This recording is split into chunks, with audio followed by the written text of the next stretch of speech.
to know about what's happening around you. That's why you need VOP this morning, because we will climb this far to give you a voice in what's going on, from news, reviews, politics and the economy, sports and even entertainment. Join us weekdays 7 a.m. to 9 a.m. right here on VOP TV. VOP TV. Now you have more than a voice. When your morning starts, make sure to look around for the right company to serve you everything you need to know about what's happening around you. That's why you need VOP this morning, because we will climb this far to give you a voice in what's going on, from news, reviews, politics and the economy, sports and even entertainment. Join us weekdays 7 a.m. to 9 a.m. right here on VOP TV. VOP TV. Now you have more than a voice. When your morning starts,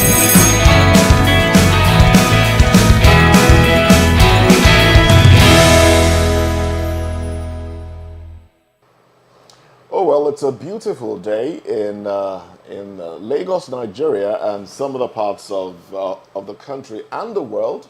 Yesterday was, not a very palatable one, as the national grid collapsed Sunday evening, and there was darkness everywhere in most parts of Nigeria. Oh well, there's lights now. And we welcome you to another day right here on VOP this morning. I am Moses Humphrey. And I'm Masinachi Okafor. Moses, we missed you on air on Monday. Oh, yes. So I hope you're good I missed you too. I missed you too. And I missed our viewers as well. Yeah. Yes, I'm good. Okay. Thank you very much. Welcome. Oh, well, there are two stories we're tracking today. First will be the CSO writes Nigeria Police Chief seeks arrest prosecution of 27 Rivers lawmakers for impersonation after defection to APC. And then the second story that we're tracking this morning, LP formed out of anger. PDP should woo Peter Obi to return. Who says that? Bode George. All right, there you have it. There you have it. Now, these are the stories we're talking about this morning. So stay close to your television, stay close to your channel, the YouTube channel, and be ready to contribute to the conversation. There's a number that will be on your screen very shortly. With that number, you can send your views, and you can even make a video of you, sending your view in, and we will take it right here. Oh well, before we get into the conversation proper, let's take a look at the papers and find out what stories made it to the papers. As we take this break to take the papers, I would like for you to subscribe to our page on YouTube. It's Voice of the People TV. And on other social media channels, we are at VOP TV Live. So let's take this break. When we come back, we'll be delving into the papers.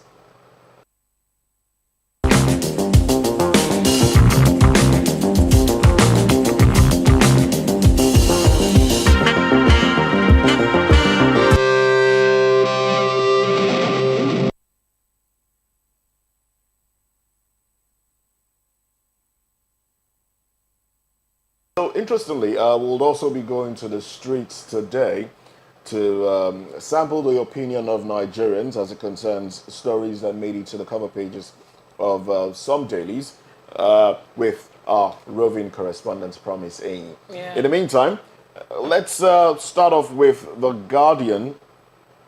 The Guardian newspaper here has its headlines. Let's see now. Yes, The Guardian has its headlines. Very boldly written, NAFDAC, counterfeit drugs market boom amid staff shortage, poor funding. All right, so this is talking about an inadequacy in NAFDAC. So counterfeit drugs market booms amid staff shortage, poor funding. We're seeing a lot of arrests, actually. Well, there's a breakdown here. The breakdown here has it at deaths due to fake anti-malarial medicines. we have about 267,000 deaths due to fake anti-malarial medicines. And we have 169,271 killed by substandard antibiotics. Oh my. These figures, when you look at these figures like this, they put fear in you. To think that these are human beings actually. Oh yes. Not just. But I also have I have a bit of a problem with the figures, really, because Yeah. who is doing the collation of data? Data. I mean, if 267,000 people in Nigeria, because we're talking NAFDAC now, Yeah. have died due to fake malaria medicine. How many are we? How many are we in How many Nigeria? more do we have left in Nigeria? Of course, this is not to take away from the fact that a lot of people die from malaria. Yeah. Yes, as compared if compared to other ailments, more then- people die from Yeah. malaria. Has this ever happened to you? Maybe you take a malaria drug and then someone says, oh, don't take one, just take two. I think when you take the second pack, it makes you feel a lot better. Oh no, that doesn't happen to me. So because yeah, when I fall ill, and then my mom is like, "No, don't just take one. You know this thing." Is she- and is I'm she like, "She's a actually nurse? not." But then most of the times I feel like this one pack is supposed to actually do the job. So why do I have to take? So does it mean that okay, maybe the jobs are the medications are actually substandard? That's the reason why just one pack doesn't work anymore. I think you should consult a doctor before you take medication. But the medications are they are combined therapy now. Yeah. There's the I don't want to mention brand names, but there's the Artemether, lumefantrine. Yeah. It's a combination therapy because single doses don't work anymore. And the truth of the matter is, the parasite metamorphoses in people, especially those that don't complete their dosage. Yes, so the parasite gets accustomed to it. You just fired a shot at me Nah, because I never get to complete my really dosage. bad. That's really bad because it's harmful to you, it's harmful to those around you, it's harmful to everybody else. Because what happens is when you take the malarial dosage, if you're supposed to take it for, let's say you're supposed to take it for 5 days, you take the first 1, 2, 3 days, you start to feel better. Yeah. The viral load or the bacterial load drops. Oh. That's why you start to feel better.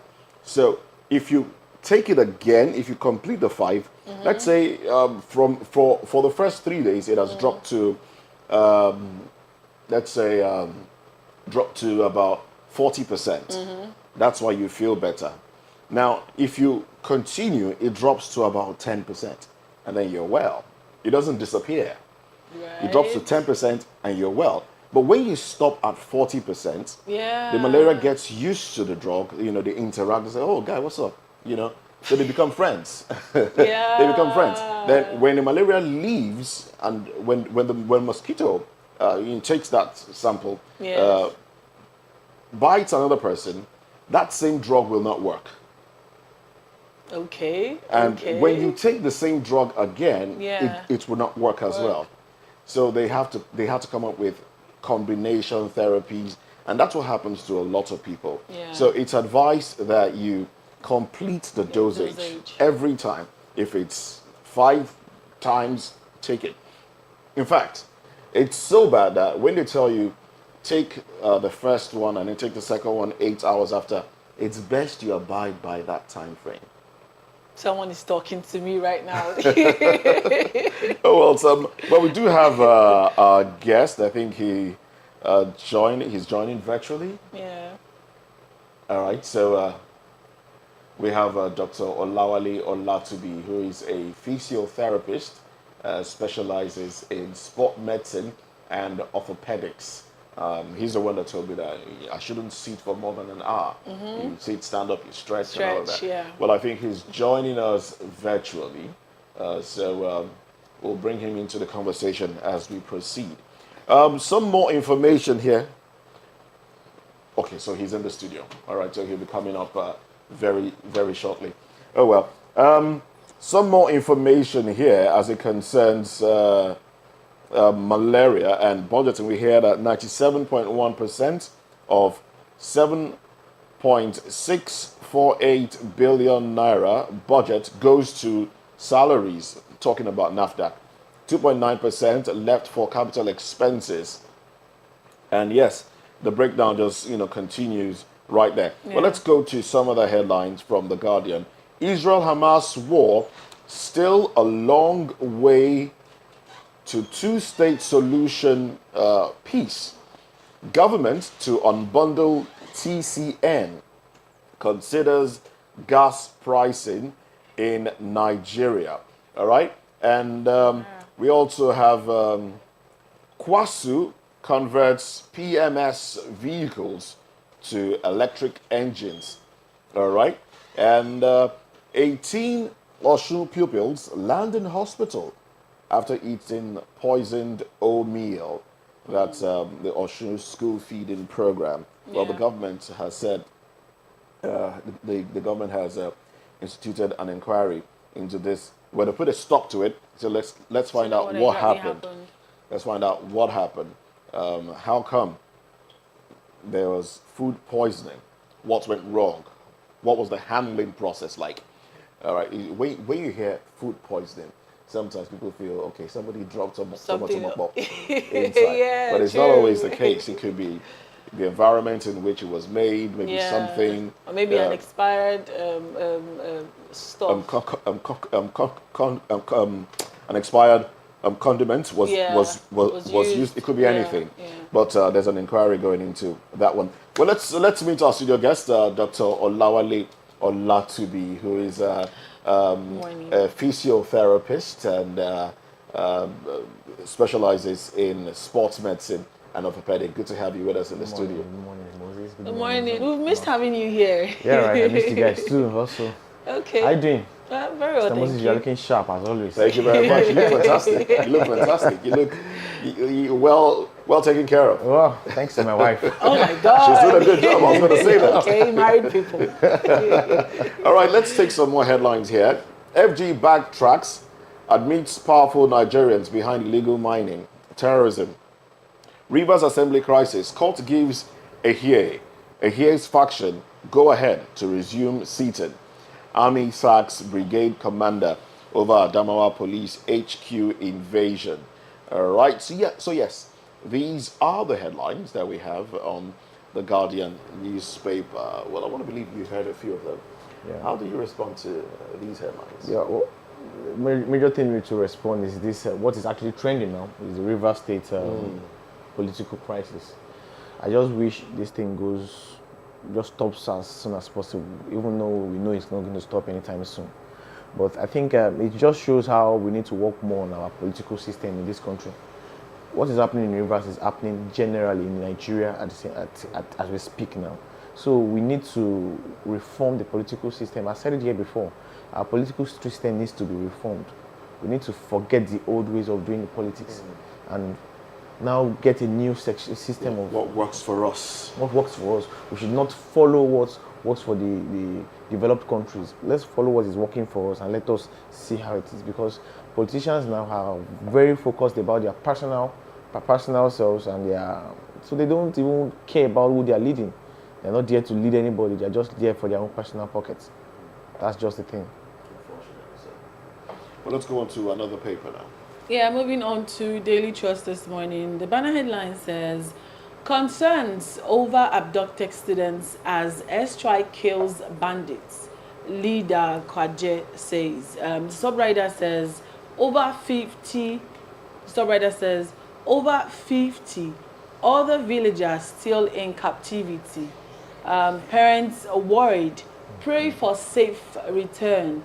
Late kingpin behind 2021 Air Force jet crash. Powerful illegal miners sponsoring banditry and terrorism, says the federal government. On top of the nameplate, we have Ondo. Akeredolu goes on medical leave again, hands over to deputy. Federal government to spend 600 billion naira on electricity subsidy in 2023. 6 on bottling of TCN. Another one, gunmen kill 4 soldiers in Rivers. Moving on, we have Kaduna massacre. Villagers sue federal government, demand 33 billion naira compensation. 18 Oshu pupils hospitalized after eating government free meal. Court recognizes Fubara loyalist as Rivers Assembly Speaker. Nigeria to unveil new foreign policy, says Minister. And that's all we have for Daily Trust this morning. So which of the headlines would you want to react to? Well, let's look at Ondo State. Yes, looking at Ondo State. I'm from Ondo State, man. Oh. And what is happening in my state is actually very, very disheartening, because I think as a politician, even if you're not a politician, as a very good person, if you are sick and you need to be attended to, it is best for you to focus on your personal health first. And forget about any other thing. Hand over to the proper person and focus on your personal health. Akeredolu shouldn't have even come back to Nigeria in the first place from his medical leave. He came back because of he felt they want he was exceeding the time frame, and they might just impeach him. So he came back. Even after he came back, for months he was not doing anything. He was in Ibadan. Yes. Yeah. And people were signing on his behalf because there was irregularities in signatures. So I think what is happening in Ondo State is still what we should talk about, that if you are sick, if you think you need medical attention, go to the hospital and resign. There's nothing stopping him to resign and hand over power to Ayedatiwa. I don't see it, because you are just there as a figurehead. You're not doing anything. Your people are not feeling your impact. If they're not feeling your impact, then leave. It's not until you die in service then I say, oh, we have. So go and attend to yourself, get medical treatment, and leave. That's what's happening there. And I think he's going back to Germany now and handing over to Aida. So let's see how it goes again. But the thing is, the way papers are reporting this, there's a misconception here. Now, he has not handed over to Ayedatiwa. Yes. He has not handed over, because the letter that is to transmit powers to Ayedatiwa has not gotten to the State House of Assembly. They have not received it as at yesterday evening. Yeah. They have not received it. So for papers to put the headline as hands over. It's confusing. And the irregularity in signature is because he's been said to be not in a healthy form, cannot handle the pen, and so cannot append his signatures to documents. That's why there is the talk about people helping him. If you cannot sign a signature for your office, it's best for you to resign. But don't you think he actually knows about it? He's aware that he's supposed to actually resign. That's how it is, because they are all selfish and they don't want to leave. How about if they just impeach him then? They wouldn't impeach him because he has loyalists in the House of Assembly. They would not want to impeach him. So it's not even about the workability of the state. It's about personal gains, individual interests. What is happening in Ondo State is the same thing that is happening in Rivers State. Everybody, the governor, once he's on seat, he has his own loyalists working for him. So in case they don't want to impeach him. Now, Fubara now in the River State, they are most of the House of Assembly people are working for Wiki. That's why they want to impeach him. Okay. So Akeredolu should have resigned amicably and resigned. Okay, go and focus on your health, not coming back to Nigeria and making a fool of yourself. And now he's leaving again. He has not said how long he'll be away for. He has not said how long he'll be away. Oh well, we have a promise saying on the streets of Lagos. I'm pretty sure some Nigerians, some Lagosians would want to talk about this. Let's see if Promise is ready for us. Good morning, this is newspaper review from the street of Lagos, and as usual, we're always here to get people's thoughts and reactions on the headlines every day. Concerning Wike serve in APC government, Wike is not the first president that we serve, but like a serve during the Obasanjo regime, and Bola Ige was given the post of Minister of Power and Steel. Then he maintained the status quo. We play along. If you go through A to Z, APC of that constitution, you will see what is happening there. Fubara is loyal to PDP fully as a party, and Wike is telling Fubara, be loyal to me. I have the party structure in Rivers State. Fubara doesn't want that. So what PDP want INEC to do now is for INEC to come and conduct a fresh election for another 27 members of that House of Assembly. That is the process that PDP is on now. And that is what Wike want to use the federal mind to fight against. We are not happy, but at the same time, what happened there? If military did not strike in time, believe me sincerely, possibly for other people to strike, which means there must be action. And when you take the case of Gaza and Israel, you marry or compare them together, there's a mistakenly bombing, there's a mistakenly shooting, a lot of mistakenly. Anyway, I'm not happy about what happened there, but I see that because it's hardly to identify the real, because they are mingle, they are dine and wine with the community. So how do you distinguish that you bandits, this is terrorists? It's hard. But by and large, I can say the security of Nigeria is like they are waking up to their duty. You have bandits in your community, and you know the military are after the bandits. The community heads, the MIs, traditional rulers, they are supposed to identify those bandits and bring them out before the military, instead of the bandits dying with innocent people. It's just the same thing that is happening in Gaza. That is the truth. Lagos, you've heard it all from the people. You've heard the people's thoughts. You've heard their reactions on the major headlines today. This is where we'll draw the curtain today. And we'll see you again on Friday. My name is Promise Enyi, reporting for VOP TV.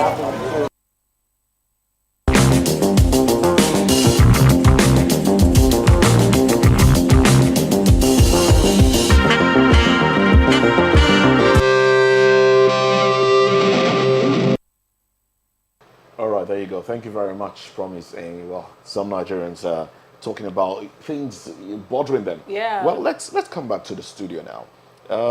Let's go quickly into another daily. Let's check out the Vanguard newspaper. Banner headline on the Vanguard here reads: 2024 budget under threat as oil price drops to 76.53 PB a dollar. I mean, it's not even 2024 yet. Yes, there's problem in the horizon. Oh well. Oil output falls 7.4% to 1.25 million BPD. That's according to NUPRC. Oil theft still affecting output, NNPC says. Minister of State Oil remains positive. Experts make case for more investment diversification. All right. And when you look on some of the nameplates, you have electricity. FG unveils plan to unbundle TCN into two entities. Airlines to compensate passengers for delay. Cancelled flights in 2024. Aviation Minister. Rivers Assembly crisis. Court orders Edison to preside. Powerful Nigerians involved in illegal mining. Funding banditry, terrorism, Alake. And fresh outbreak of COVID-19 hits Benue. BPE to take LMF petrochemicals to market in 2024. That's according to Okon. Competent leadership vital for Nigeria's progress. We will improve health sector through increased funding. Tinubu.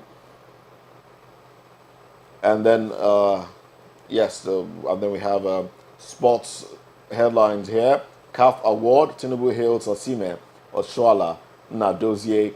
All right, congratulations to these Nigerians, of course, for making Nigeria proud. For bagging the awards. Yes, and making us proud, because I think the CAF thing last came to Nigeria during the time of Kanu. Yeah, 1996, I guess. That's a long time. Such a long time. So for Oseni to get it now, it's well, Aziza Doshol has been winning it times that number. It's our, so she's used to it already. I think this is the 6th award she's collecting. Yeah. Oh my, amazing. Nice. Oh well, let's take a look at the president. I mean, this is your field, so the president saying that he will improve health sector through increased funding, and let's marry that to the discovery of a fresh outbreak of COVID-19 in Benue. Yeah, discovery of COVID-19 is still there. Very much around. It's still very much around. People just feel like, oh, COVID-19, that hasn't gone. But it's not going anywhere. It's not going anywhere. But it's not as rampant as it was before, so it's no longer an epidemic. But that doesn't still mean COVID-19 is still not around. It's still around. I was talking with some of my clients, and they were telling me something about they went to Liberia and they came back and they were feeling somehow, feeling cold, feeling. I said, what is this? It might be COVID-19. Might be COVID-19. And they were like, no, it's not COVID-19. I said, okay, let's see. You don't even want to think about it. They don't want to think about it. So COVID-19 is still around. So let's still be very much careful in how we.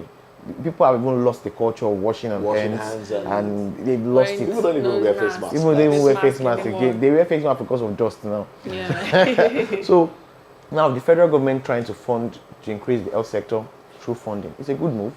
But my question is this: is the funds going to go to the right sector, to the right people? Is the funds going to start from the primary health sector? Don't focus your funding of the health sector to the tertiary level.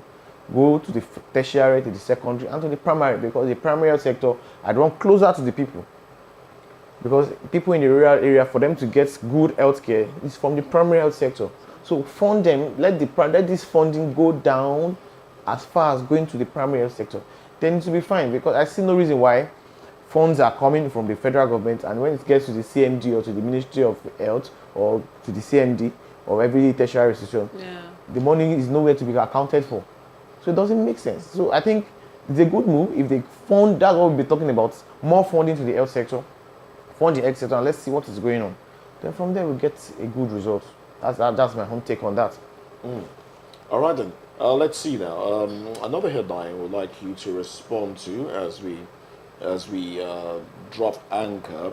The Minister of Aviation, Festus Keyamo, did say that airlines will, endeavor to compensate passengers for delayed and cancelled flights in 2024. It should be a compulsory thing for them. It should not even be deliberating about that, because the way airlines disappointed lots of passengers, has been disappointing a lot of passengers over the year. It's so. Now imagine there was a news that some people were coming from Lagos to Abuja, or Abuja to Lagos. They met themselves in Asaba. They should sanction. Because some people probably have an appointment in Lagos or in Abuja for 10 o'clock, and I know that if I take a flight, I get there before 10 o'clock, and I meet myself in Asaba. From there, meeting myself, I've missed my appointment, missed everything. So they should be held accountable for every of their negligence. Delayed flights, cancelled flights, they should refund and pay money for this kind of. It's like a punishment for them, because they feel that nobody's arrested, nobody's saying anything. They can just do anyhow. People will just complain. Nothing's going to happen to them. I think it's a very good move if they are going to implement it, because and the time frame too. And the time, the time of compensation. That is it. Time of compensation. It's not that you delay my flight now, you compensate me after 5 months. Well, at least they compensated you. No. The compensation should be almost immediately, before 48 hours. Yes. So people should start praying that their flights get delayed. Nobody wants to pray that his flight gets delayed, because if you are traveling, you are traveling for a purpose. You know you are meeting an appointment. So how will I be praying that my flights will get delayed because of my I'm not going to compensate me for my flights to get delayed. No. But for the aviation industries to sit on their toes and know that, okay, this thing, it shouldn't be so. Let's make this thing work. I mean, for them to bring it up, I believe that possibly they are going to. They've been talking about this for long. And I think they should implement it as soon as possible to put the airlines on their toes, so that they should know that, okay, fine, it's not meant to be so like that. Yeah. I think. All right then. Well, I must say a very big thank you to you, Dr. Olawale Olatu. Well, it's my pleasure. Well, up next on VOP this morning, CSU writes Nigeria police chief seeks arrest, prosecution of 27 Rivers lawmakers for impersonation after defection to APC. We'll talk about this when we return.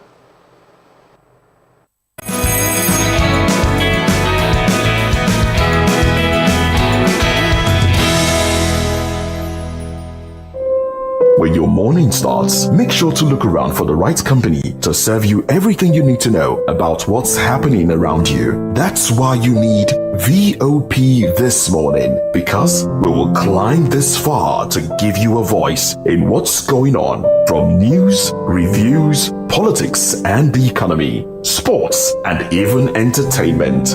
Join us weekdays 7 a.m. to 9 a.m. right here on VOP TV. VOP TV. Now you have more than a voice.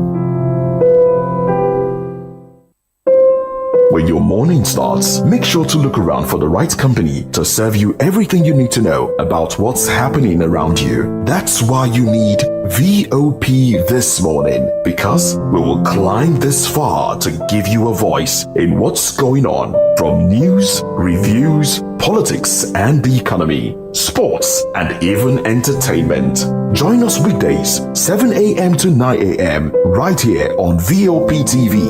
VOP TV. Now you have more than a voice.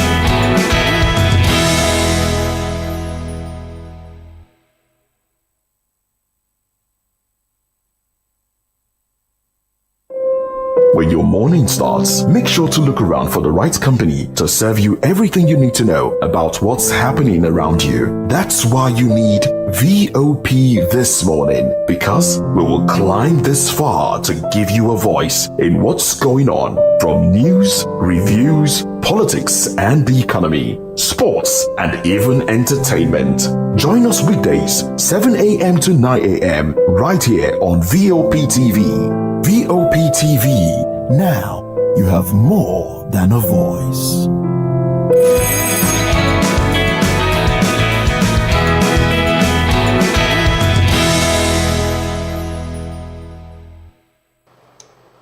Well, a civil society organization under the aegis of Center for Reform and Public Advocacy, CFRPA, has written to the Nigerian Inspector General of Police, accusing 27 members of the Rivers State House of Assembly for impersonation and conspiracy to take over the assembly.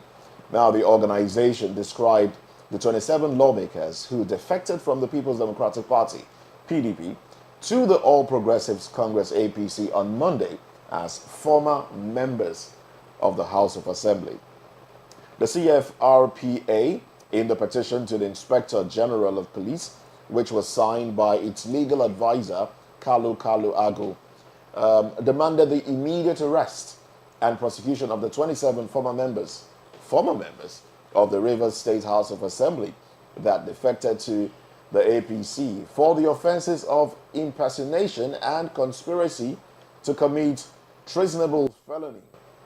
Now, the organization said its findings revealed the following facts as reasonable grounds to suspect the defectors that the defectors should be prosecuted.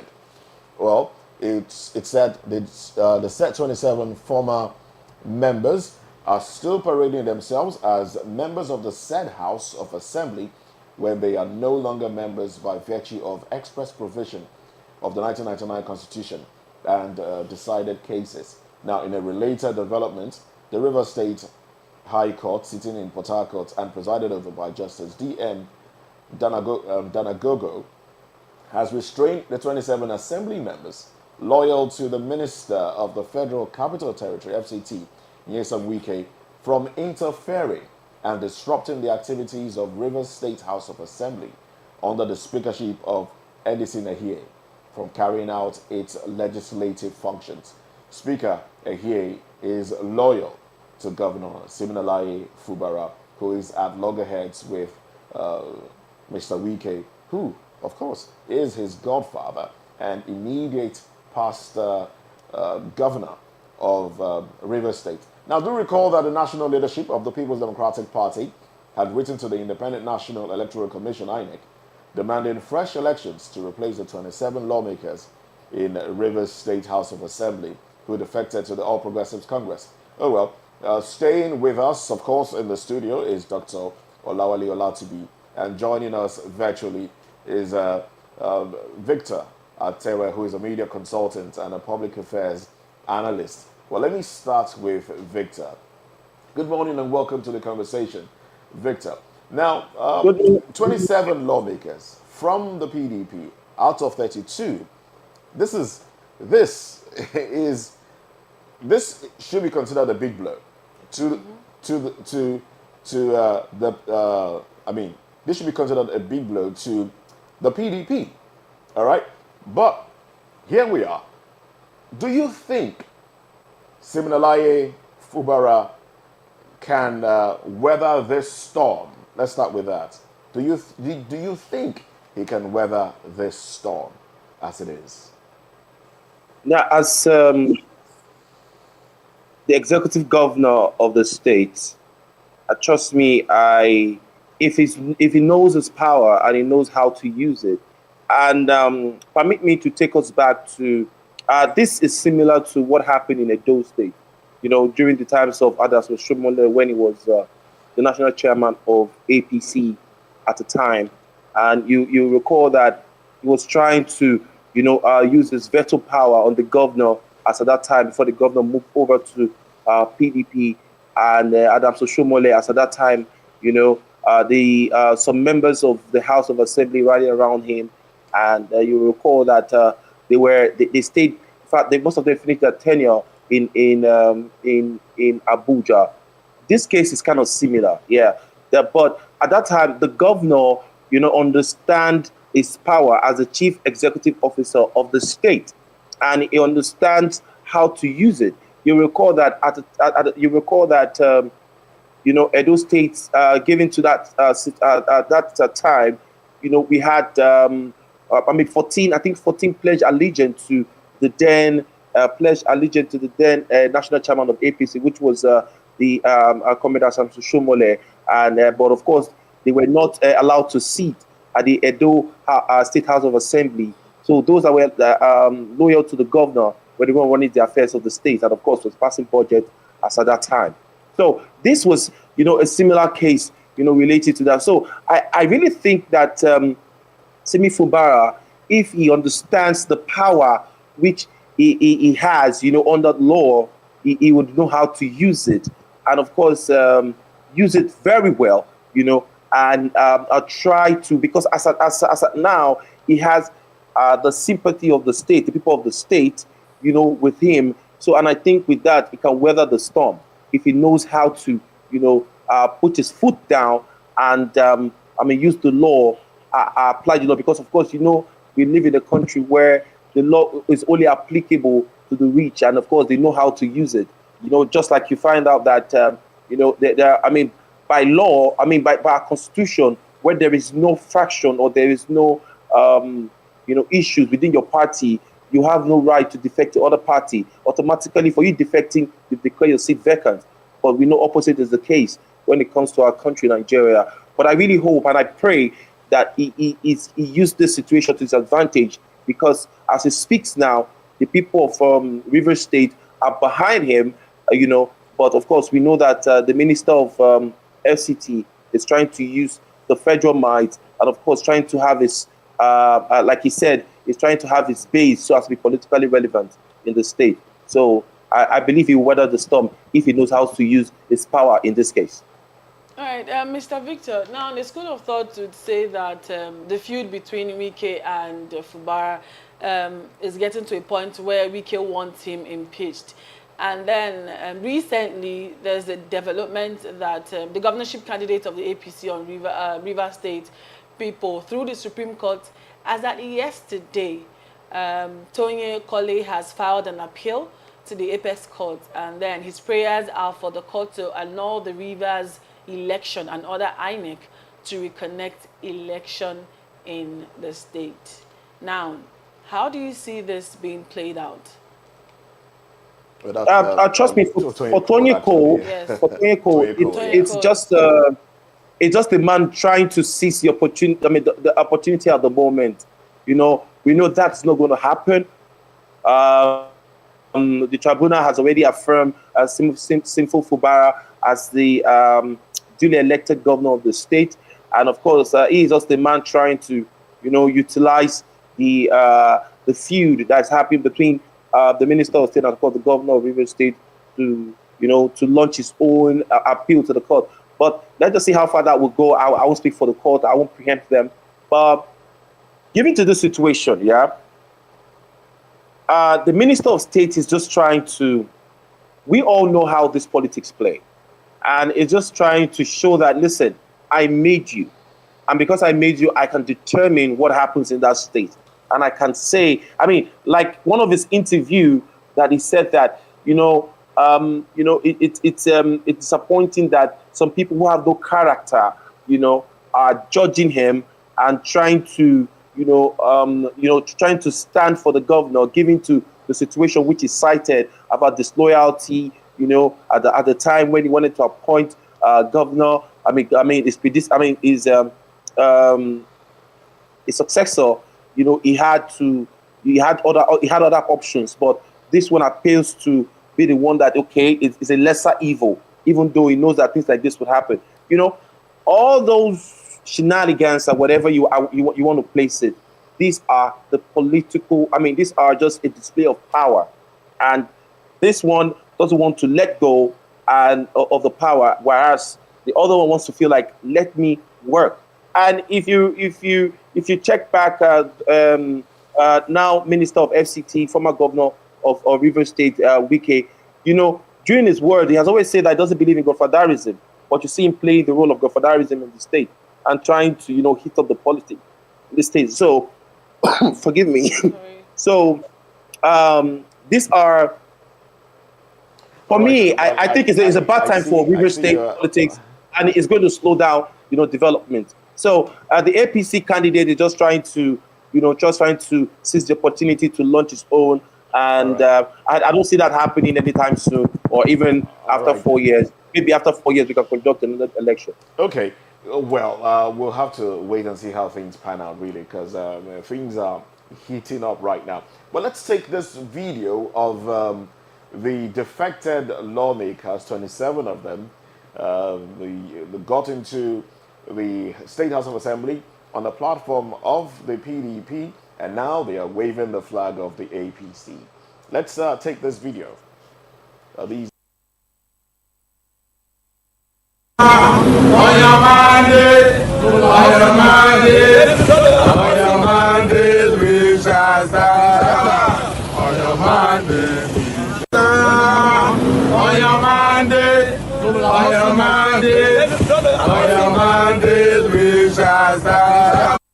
Right, there you have it. So, Doctor, what do you, 27 of them, yes, but now do you think that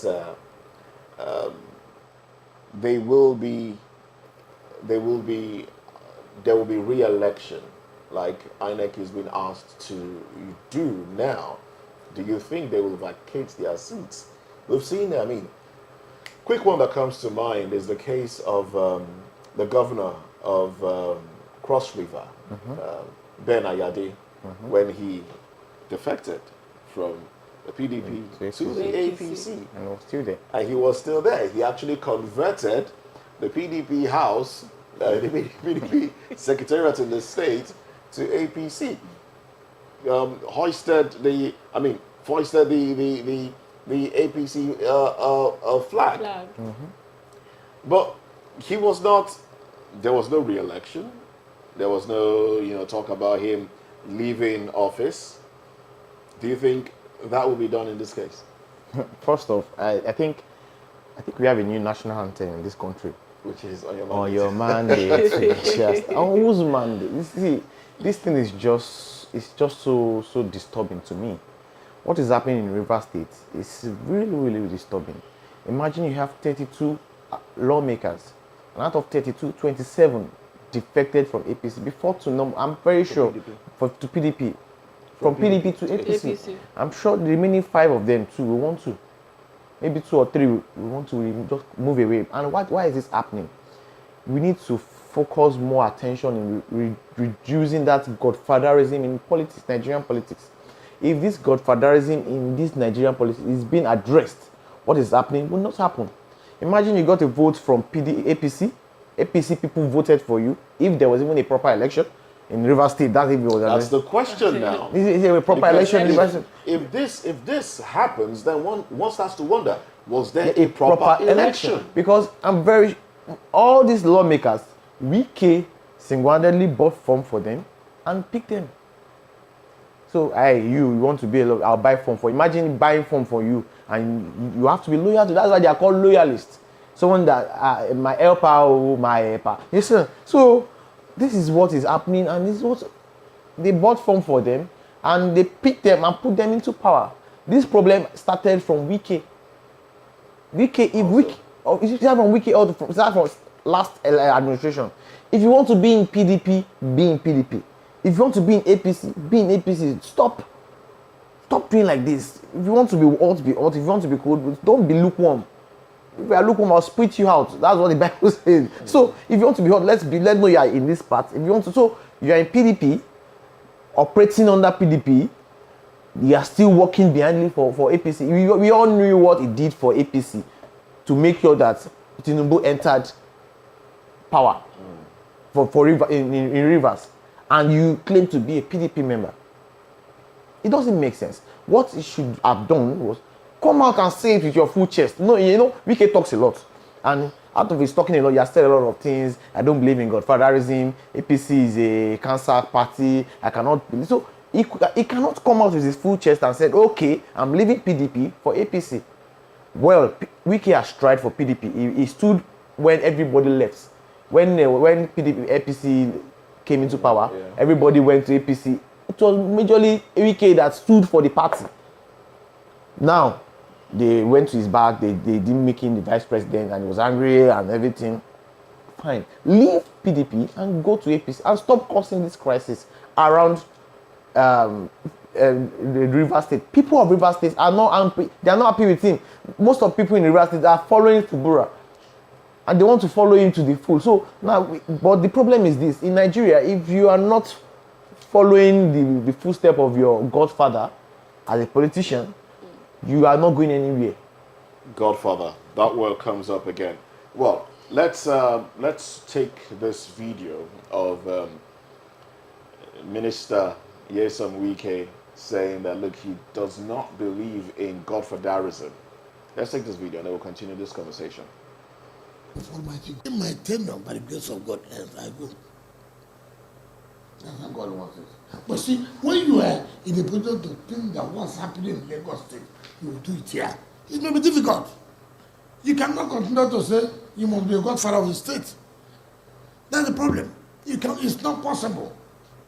Today I live here in the name of Almighty God. I have no business to say what must I produce? Why? What am I hiding? The people of the state should be able to say this is who they want to produce. We from Rivers State, we know I lost somebody in Dr. Peter. All right, so there you go now. Well, I think in his own words, he shot himself there. If anything is to go by, he said in the name of Almighty God. Almighty God. So, the way politicians just lie and call God name just anyhow, they just feel they can just call God name. Now, that's what happened in Lagos State. Let's pull back to what happened in Lagos State during Bode and Tinubu then. Bode was the governor for Lagos State. And it was been like, okay, Bode was not loyal to Tinubu. then, because Tinubu was actually, they said Tinubu was the godfather of Lagos State politicians. Now, he was not loyal to Ambode, to Tinubu. And after the first term, he was meant to contest for the second term, and they brought him another person for primaries. And someone looked at me. That was when someone looked at me. So normally for a governorship, for a governor, you are meant to use 2 terms. His predecessor used 2 terms. Fashola used 2 terms. Everybody thought, oh, Tinubu and Ambode too used the second term. But they didn't allow him to even contest for election. It was primaries. He was kicked out. It's for you to know that it is who the godfather wants to be there that will be there. If they don't want you, there's nothing that will happen. Now, in this particular case now, Wike has also come out to say that Fubara did not even purchase the form. You know, he said that in an interview, like he did not even purchase the form. The form was gotten for him. So, he's ungrateful. Now, he also did say something that worries me, and I would like to get your view and that of Victor on this one. He said, Fubara disobeyed Mr. President. I don't know if you heard that statement. I heard that statement. He disobeyed Mr. President. Now, shouldn't the people of Rivers, shouldn't Nigerians be troubled that Mr. President is interfering in independent states? I mean, the governor of the state is the chief security officer of the state. Why should the president be interfering? And if he disobeyed the president, in what capacity did he disobey the president? Your thoughts? They won't say about this because disobeying. Let me first talk about the purchasing of the form for him. Why will you purchase a form for someone that wants to be? Maybe because he didn't have the money to. He has the money to it. How? The forms were pretty expensive. No, Fubara has. You see, it's a political. He has a form for it. But one thing about Wike is he knows something. If he wants to put you under his armpit, he knows how to put you under his armpit. So I'm getting this form for you. Don't worry. He might have the money, but thank God I'm saving my money. Thinking Wike is doing him a favor, but he doesn't know that Wike is just giving me. It was like a bait for him to just catch. Now, you bought a form for not only governors. Went throughout to all the legislature and buying form for them. That means there is no election in Rivers State. There was no election. There was just selection. So you think he bought the forms for them so that he'll be able to control them? Yes, that's how it's happening. He bought the form for them. If I buy a form for you, okay, let me use you an example. If I give you money, okay, let me take you to Dubai. I buy a ticket for you. I tell you, okay, at least at that time when we were in Dubai, I said, come here, because if you don't do that, I'll report you back to Nigeria. That's what is happening. He bought the form for them and said, yes. And he's controlling all of them. The president should not even interfere into this government, into this independent politics in Rivers State. It doesn't have to do with the presidency. It's between the state government. They should undo themselves. Why are you disobeying the president? In what capacity did you disobey the president? Let him come out and say, this is what president says you should do, and you disobeyed. They wouldn't. So, is this to say that the president, during campaigning, gave money, which was what was used in purchasing the forms of the governor and members of the State House of Assembly? If it is so, I think it should be that, maybe. Because there's nothing, see, politicians are very, very cunning. They can do anything. And all right, let's take Victor's view on this same subject now. Victor. Yeah. How are you? Okay. Your guest in the studio there, I think he has said it all. But I just want to add that, we live in a country where impunity is the order of the day, and because of that, we see things. I mean, if you even from the judgment on the court, when you look at it, sometimes it's appalling. It's barbaric. A democratic country, and we live as though we're in an autocratic state, even though we are democratic. What's it called now on paper, but we operate autocratically. Now, what do I mean? You see the case of Wike and Fubara, right? Wike is trying to, is scared. When you see someone who is hunger for power and is scared of losing power because he knows what he did to his predecessor, that will be done unto him. He did same to Amechi. You recall Amechi came out one time and got an interview that one of the greatest mistakes he has ever made was to recommend him for ministerial position, even though he knows that he's a power drunk person. And given to that, he thought that, him being a minister of state, he'll be able to be controlled by the then president, Goodluck Jonathan. But of course, we saw what panned out. So Wike is that ambitious person. If you go back to his interview, you listen to what he has said, how he castigated APC, he would never join the Cancer Party. And here you see rubbing shoulder with them. I mean, to the point that even dancing in the office of the chief of staff and calling your mandate, we shall stand, and all that. And you can see what panned out. Like you said, there was apparently what this shows that there was no election in Rivers State. It was just handpicked. So that's why, of course, I mean, Wike is their godfather. So whatever he says, they follow, because what ticket, none of them duly campaigned. They were just going around with him because they just been promised, and all of them, even before the election, they had already bought all the clothes for their Thanksgiving because they know that it's just an express ticket. So this goes to show, and Wike thinking, you see, one thing he fails to understand, that what goes around comes around, thinking that going to APC is going to have a soft landing. No, you understand, because there are people already in APC, and it's going to cost a whole lot of, battle await the Rivers State APC, and of course we'll be moved over to the national. But now saying that our President Tinubu, is coming to create peace. I mean, of what use would that be? We recall that. I mean, our current president is the godfather of all godfathers. I mean, no, I say it unequivocally.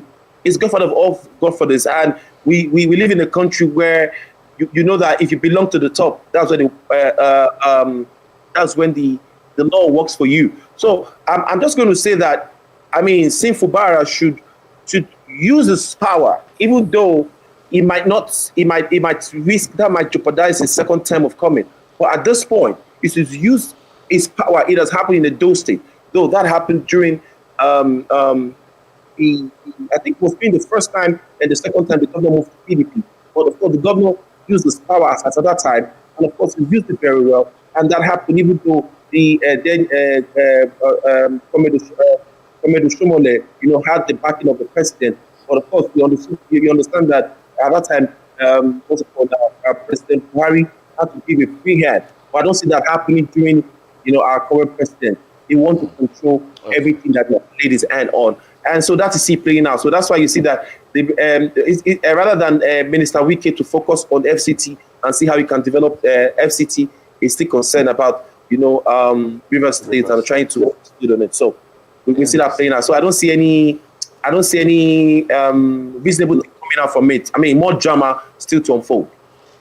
Okay, Mr. Victor, now we have a lot of people decamping from one political party to the other. And then we also have about 5,000 members of SDP, APC decamping to join Fubara. Led PDP amidst all the Rivers State political tussle between Wike and Fubara. And I'm glad you mentioned Amechi, because we know very well that Amechi and Wike had their issue at the time. So do you think now, do you see Fubara building a formidable structure that could keep him in office?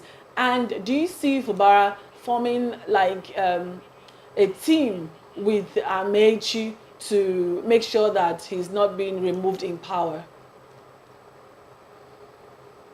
What is playing out in, so if you understand the politics of Rivers State, it's a circle.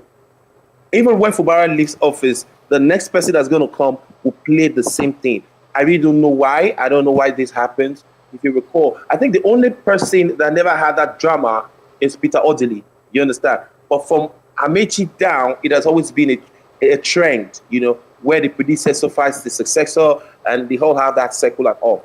Now, Fubara right now is building its own political structure. That is the truth. That's why you saw a lot of the campaigns, people decamping, and being the chief executive officer of the state, he has the resources. He has the power in the state, to use. And luckily for him, he has the people backing him. And that was what Wike used. Wike used the people's support against Amechi in the state, against Amechi in the federal then, to fight Amechi. That was why Amechi had no much power. That for Amechi to go into the River State, he has to go with fully armed, military men.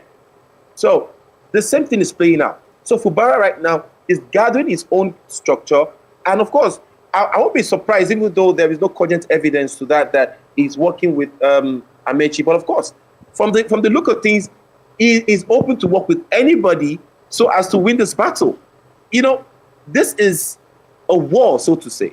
So there's this thing that they say that, you deploy all the arsenal you have at the disposal so as to win the war. It might be your enemy, but if he agrees to be your friend so as to win the common, to fight the common battle, My enemy is my friend.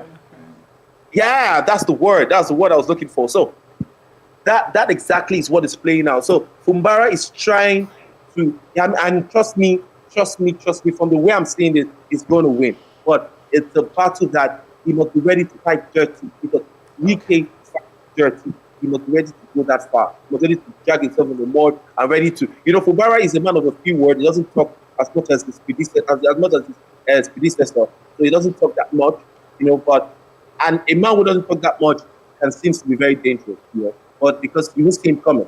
But when it comes, because of course he studied VK for 8 years, so he understands that you're just talking and this and that and that. And of course, VK is just trying to be politically relevant, trust me, because he knows that once he puts his footstool, he has no stake in APC, and of course PDP right now, as now, you know that PDP is not a home for him anymore. So that's why you see him dine and wine with APC. And APC too, these people are intelligent people, and of course, they see me as someone that can burn his own house down. So what would cost him to burn another man's house down? So I don't see, if it's a wise man, if my free advice for Minister Wike is, do the assignment given to you by President Tinubu, build your home. If you destroy your home, you don't expect another stranger to accept you and believe that you're going to build this home for him. Because for you to destroy your home, costs you nothing to destroy theirs. All right, then that's we do know that as we wrap this up now, when Wike said he disobeyed, Fubara disobeyed the president, he also made a statement. He said that he took Fubara to Germany. Was it Germany? Yeah. Took him to meet Julius Berger and told him to build the LMA Road. And they told him that the road will be completed in 3 years, which will be close to election time. And if he does that, nobody will be able to contest his re-election. I'm trying to wrap my head around building the road. How does that amount to you getting an automatic ticket back into office? And, this fight now, because it is a fight between the sitting governor, the ex-governor, and the APC, with acting national chairman of the APC, Gaganduje, saying that the APC is poised to take over Rivers State and ensure that in 2027 they produce the governor in Rivers State. If that happens, that would be a big win for the APC. If that happens, where will Wike call home? That's another thing. Because according to him, he's still a member of the PDP. With his legs in the APC and his head in the PDP. I don't know. So he's sitting on the fence. That's the way his body is right now. I think just to round up, PDP should just find a way to fight this battle to the fullest. Together, as a party. They should come together, fight this fight together as a party. Make sure they remove Wike from PDP, because he's actually selling their antics and their formation, football formation to another party. You are selling their their formation to another party, selling their secrets. Every party have they have a secret. It's selling their secret. Okay, this is what they do. This is how we can get it. They cannot. A thief cannot gain entrance into your house, a well-secured house, if somebody is not opening the door for them to come in. That is what is happening in Rivers State. Wike has opened the door for APC to come into the party, the state, to come, and they are coming in gradually. See, gradually they will enter. what should be done now is this. The 27 lawmakers that defected, they should leave their seats immediately. A fresh election should be conducted. Okay. Because the governor cannot put something to the House of Assembly and out of 32, he has 27 enemies. Yeah. It doesn't work. They will frustrate his government. So if they want to do, they should leave. That's a proper statement. Leave immediately and move to the next move. I think that's what we do, because what Mr. Victor said, he was still making me the godfather has a godfather. When a godfather has a godfather, how do we have to do? We call it god grandfather. Oh well, we'll be going into another topic now, but when we take that break, we'll watch. We will let you have the video of some SDP members. I think they put out about 5,000 of them. SDP members, some SDP and APC members, decamping to join the Fubara-led PDP. We'll have that one. Will they also be asked to vacate their seats if they officially decamp? Would they be asked to vacate their seats and elections and re-elections conducted? Oh well. Questions upon questions upon questions. That I am, I'm searching for answers for. Well, that's all we have for this segment. And then up next on VOP this morning, Labour Party came out of anger. It doesn't have the kind of route we have. Chief Bode George saying that. Details in a moment.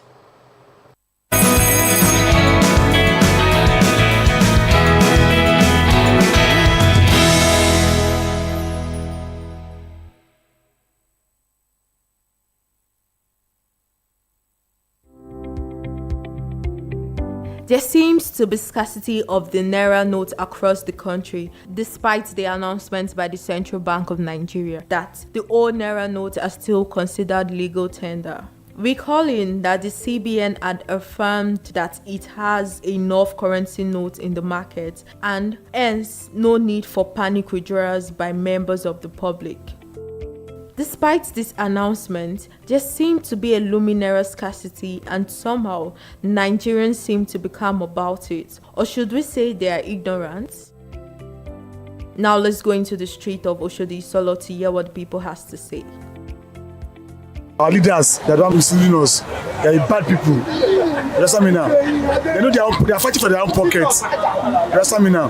They didn't like us to vote them in. But look at everywhere. It's not easy. First scarcity, another one is coming again. The thing is that it should not be like the previous one, because so many people died. So many people died due to that scarcity. But due to this present situation of the country now, they should look into it and do the appropriate things. We should be praying to God so it won't happen. This is our new president now, Bola Tinubu. I pray for him. Let God give him long life so he can do it very well. You understand me now? So Nigeria have spoiled since many years. We don't have a good government. We have a bad governors, a bad government that we have. We'll just pray to God that maybe God will let him to try his best and do it for us. Then the bank, they should try to provide enough currency, cash, so that when people go there, they will be able to collect cash.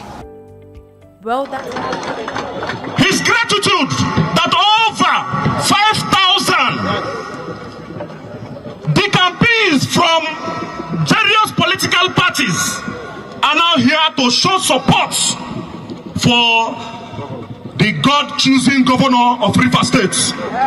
Ama Opus Senebo, Sir Simini Alai Joseph Fubara, Grand Service Star of Rivers State.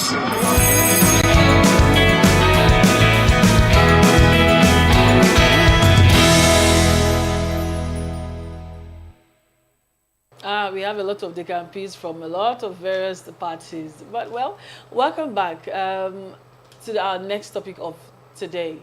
A chieftain of the People's Democratic Party, PDP, Chief Bode George, said the Labour Party, LP, was formed out of anger.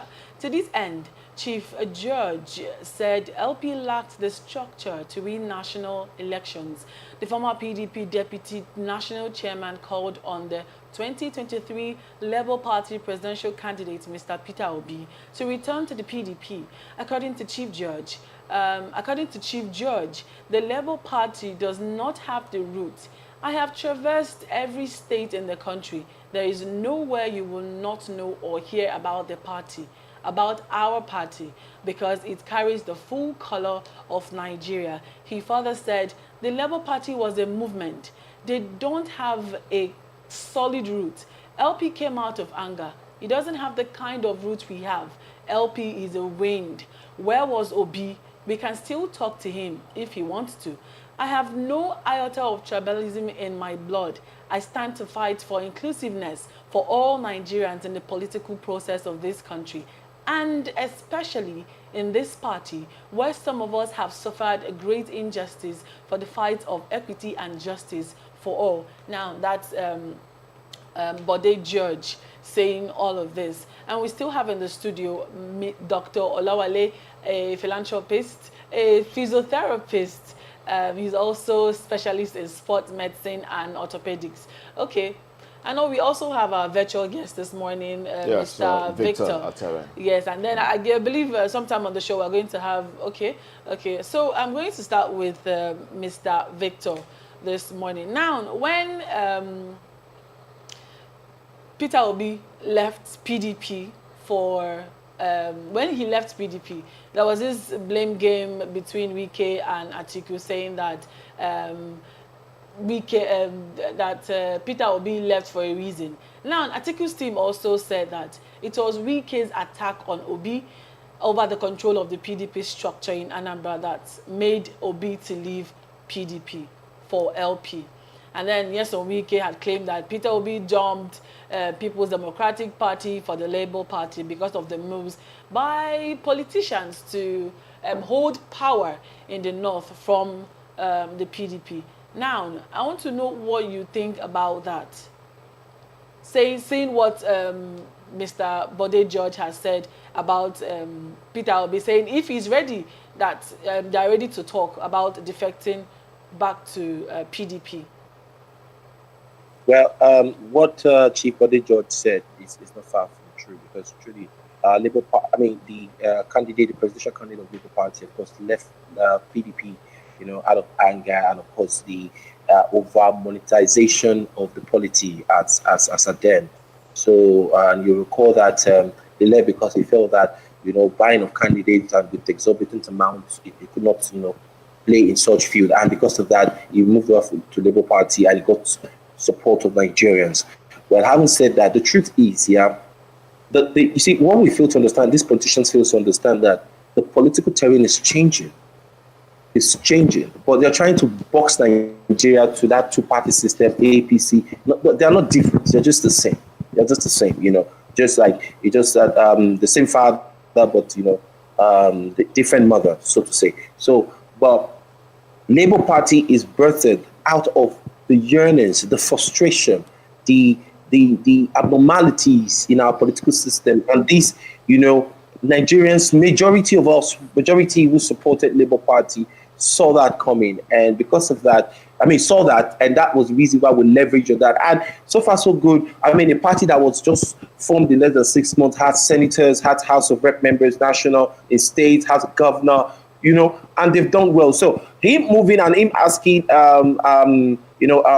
Peter Obi to come to PDP, I think that call is rather late. I would say that, joining synergy now, both PDP and Labour coming to join synergy, you understand, to see how they can, present to Nigeria a better and alternative governance or alternative democratic process or governance, and that has to be seen in their states. Because the truth is, if you're asking me, come next 2023, that I should support your party, I need to see, the dividends of democracy, even within dividend of democracy, being, seen in your state or your constituency as a senator, as a governor. So I think what they need to focus on is how do we stand out and say, this was the antecedent, forgive me for going back to Wike, this was what Wike leveraged and campaigned for. That's why they call it Mr. Project, because he was still working as a PDP person. And because of that, he had that vigor, that power. That was why he was able to bring that to the national. And because of that, of course, President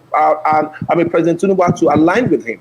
He brought that on the table. So both Labour and PDP must seem to do that in their various states and in their capacity. So Chief Bode George asking that they should come back. For me, I think that's not what we need now, and I don't see Peter Obi doing that. So because of course Peter Obi is working very hard. You can see as yesterday he went to visit the victim of the Kaduna bomb blast. I mean the Kaduna bomb victims.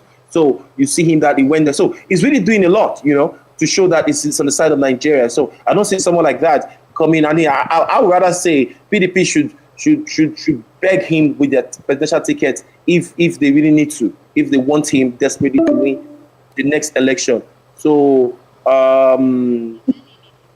that's what I see. But for me, that won't work. So having said that, I think you asked about the campees, right? Yeah. Okay. Yeah, the campees, we live in a country where impunity is all of the day. As I say, for anyone who cares to listen, this will happen. Everybody is just fighting for one thing, for power. Because Fubara is the governor of the state. He has the resources. He has the money. So, and of course, people will pay allegiance to, some will pay allegiance to the Minister of State. I'm sorry, the Minister of FCT, Wiki, of course, because he put them there. So loyalty, he has to play. So Fubara has the money, Wiki has the power, and of course, buying their loyalty because he has already invested in them.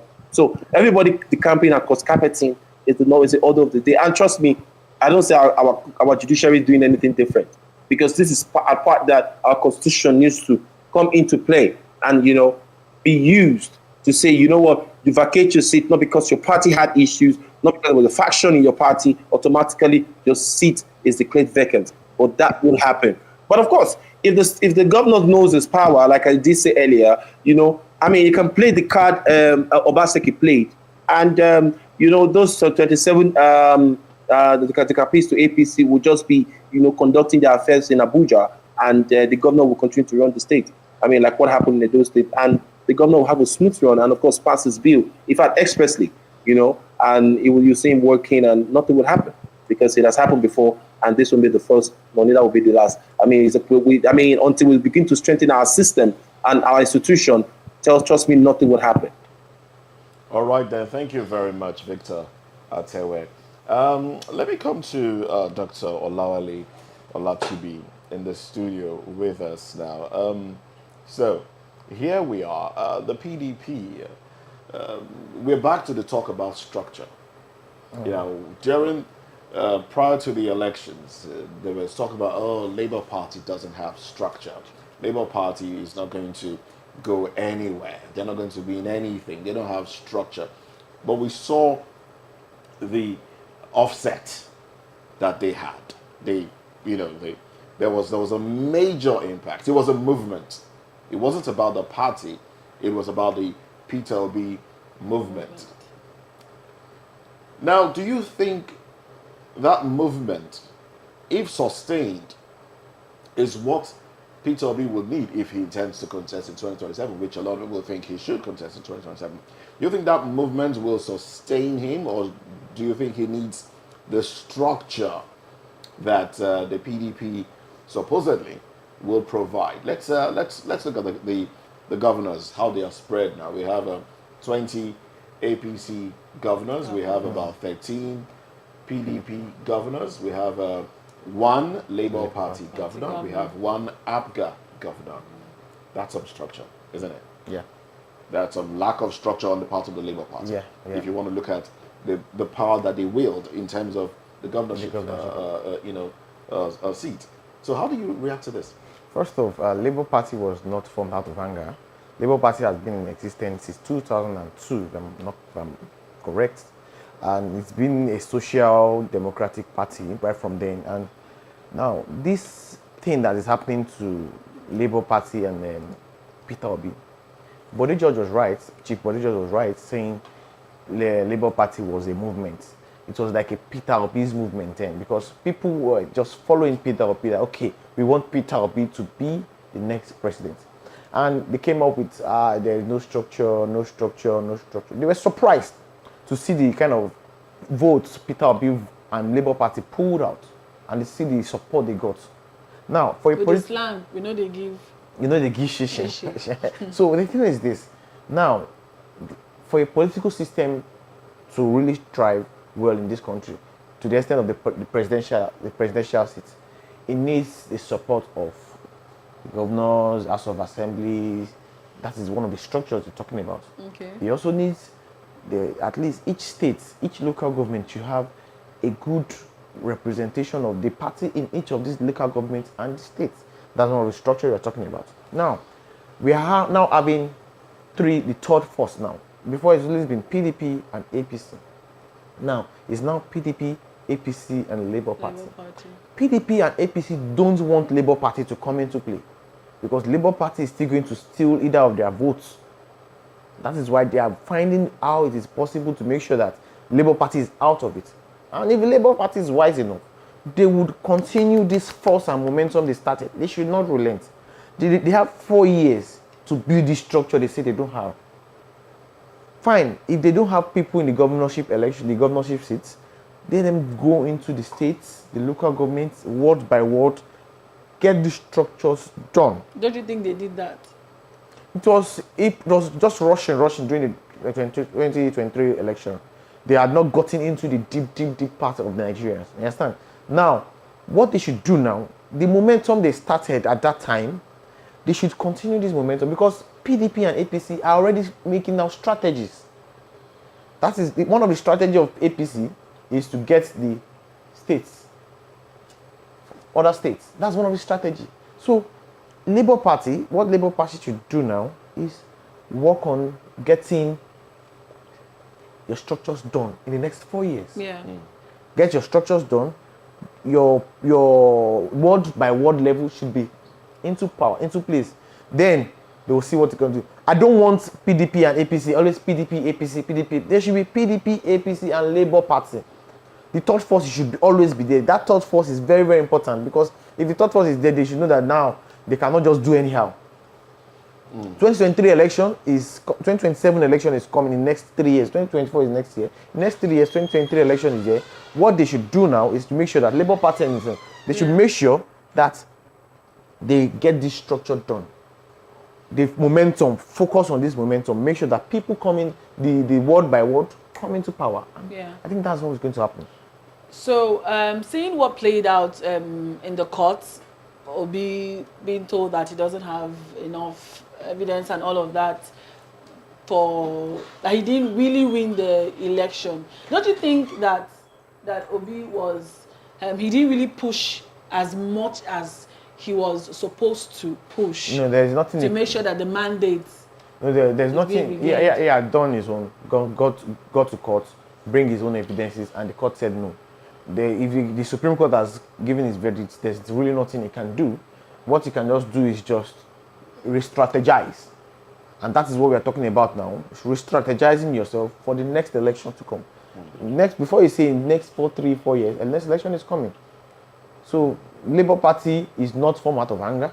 It was a movement, yes. But they can still continue this momentum. All right. So 2027 is around the corner already, and politicians are strategizing for 2027. Those in power are strategizing how to retain power. Those not yet in power are also strategizing how to get into power.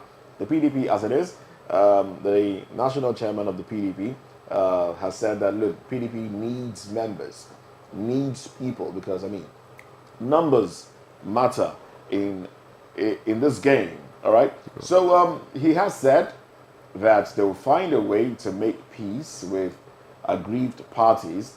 And do you see a situation, I'm talking to Victor now, do you see a situation whereby the PDP will successfully be able to appease aggrieved members and bring them back to the party, and these aggrieved members that can pull weight, Wike, Peter Obi, all right, these are some members that left the PDP and they can actually pull some weight. Let's not even talk about other governors that have. Let's also look at how some other governors of the PDP that have lost their seats. I'm talking about Senate members as well, House of Assembly members in different states that have lost their seats and moved to the APC. Can the PDP sustain, can they be able to bring these people back into the party to make up their numbers for 2027, Victor? Is PDP can if they put their house in order, and that has to start from a very strong candidate for their chairmanship. Now the question is, how, in what way can it put its house in order? What should it do to put it? Now the first thing is PDP must to be seen to Nigerians like, of course, they've come out to apologize that they are sorry for the mistakes and everything they've done because of the mismanagement and mishandling of PDP and the weakness of the PDP. Sorry to interrupt you. We'd like for you to put on your video because we can't see, we don't have your visuals right now. Okay, hold on, please. I think that's okay. All right, let's just take a minute to... Okay, can you see me now? Hold on. I believe we can. Go ahead. Please. Okay, can you... okay, sorry about that. Okay, so I think PDP as it stands now must be seen to be, to have learned from his mistakes. And learning from his mistakes, I mean that, not just in words coming to tell Nigeria, they must be seen to deepen their democratic process and to be seen and not to be biased, because that has always been the case, and because that was what made the likes of Wike had to be rebel and felt that he was cheated and all. So, but PDP put in house in order, has staff from the chairmanship, because currently now PDP does not have a strong, real chairman. The chairman there is just redundant. It's just there. And I can't even. I mean, factor his name right now. It's just there at all. So I think they need to go back to the drawing board and see how they can, bring back their aggrieved members, because trust me, PDP is disorganized and a lot of parties are angry and they feel that the party is not protecting their interests. Even those in power, they're just holding on to it because, of course, of uncertainty. So, but for the OB movement, you see, Peter Obi as it stands, the movement is beyond him. It is not an OB thing. Even if OB refuses or OB goes back to PDP, the movement will start, and you find out that other people will just leverage on it and they'll pick it up. So Obi understands this power. That is why you see that he finds it hard to reply or to respond to, the whole major thing and all that, because he's trying to see the body language, especially for the youth, But I really don't, I mean, I wouldn't say nobody. I mean, I wouldn't say that that's not possible or that can happen, but we're just going to wait what will happen in the future, because of course you might just see that it might be like, okay, everybody come together on the drawing board and say, okay, you know what, let's squash our differences. Okay, right now we have a common enemy, we need to fight. And politicians now, nothing. I mean, it's never say never when it comes to them. They can actually just purge and say, you know what, I haven't liaised with my constituency and my people, and before they say I should go back to PDP, and we are back right now to serve Nigeria. Their language and all. Oh yeah. So I don't really see that not happening. Even the likes of Wike has been seen to be for lack of use of a word, I think he has diarrhea of the mouth. And before you know, he'll come back and say, okay, you know what, I think I was blind, but now I can see. You recall one senator who once say that, but so I think that can happen in terms of Wike, but Obi has to, Obi would have to take his time and, of course, liaise with Nigerians, because the movement is beyond him. And if he takes any step right now, it's going to be on the black book of Nigeria, and that might be most for him. Big thank you to you, Victor Tewe, for your thoughts there. Unfortunately, I think we'll have to let you go, but thank you very much. We honestly appreciate your view on the program. All right, so let's get your concluding thoughts, Dr. Lawali. Yeah, the thing is this: anything can happen in politics, in Nigerian politics. Yeah. So I don't. Constituents that we really don't know can just come up and say, "Okay, go back." Yeah. So I'm not actually trusting anybody. Okay. Tomorrow, Peter Obi can come out and say, "I'm going to PDP," and you form a good word. And I'm here to fight for the people. We're trying to make sure that democracy works.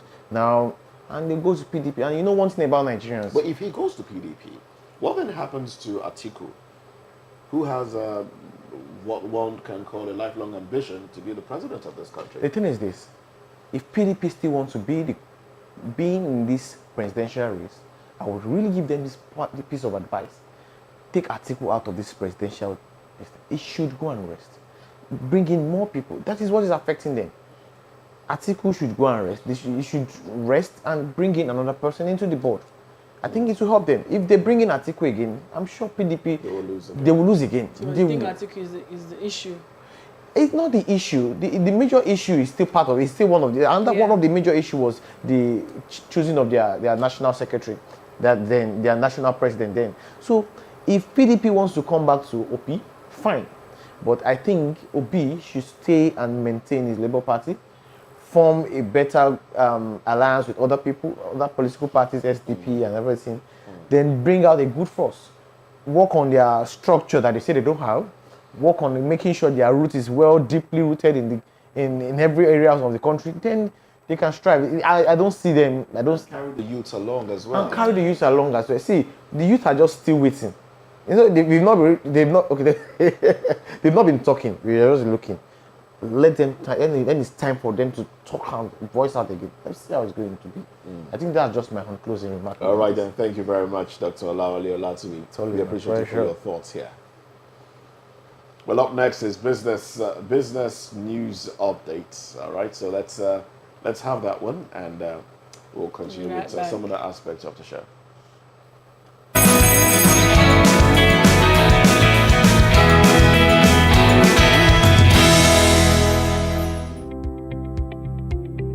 There seems to be scarcity of the Naira note across the country, despite the announcement by the Central Bank of Nigeria that the old Naira notes are still considered legal tender.